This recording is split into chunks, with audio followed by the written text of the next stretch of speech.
Заев манипулира со албанците во Македонија и дијаспората со ветувањата за продлабочување на рамковниот договор и проширена употреба на албанскиот јазик. Ветува се за да се обиде да ги придобие гласовите на албанците, а потоа ништо нема да исполни, вели Зијадин Села, градоначалник на Струга и предводник на движењето за реформи во ДПА.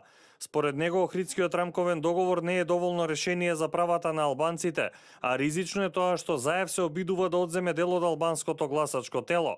Селово го тврди, иако минатата недела заедно со Заев на покана на порталот Албинфо беа на дебата со дијаспората во Швајцарија.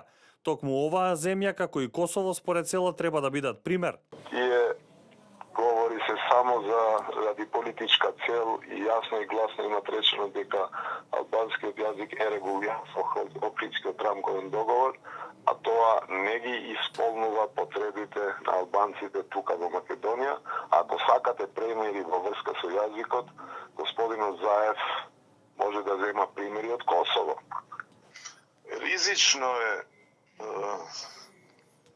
за албанците фактот што СДСМ се обидува да влегува во албанското гласачко тело. Мислам дека тоа е другиот, значи наредниот опит за да се манипулира албанците, за да им се зема гласовите и после ништо за да не се прави во врска со нив.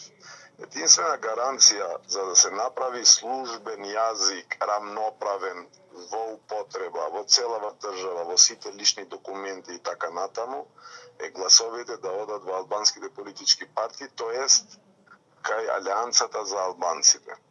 Ако сакаме да градиме стабилност, долгорочна стабилност, меѓусебно почитување, тоа се прави преку земање на моделот на Швајцарија. Заев пак на дебатата кажа дека јазикот бил само средство за комуникација и немало ништо страшно во проширувањето на рамковниот договор. Охридскиот рамковен договор не е доволно. Мора да одиме преку Охридскиот рамковен договор. Оти тоа е рамка некоја. Зошто во 25 години, 21 век, 25 години независна Македонија да има рамки на ограничување?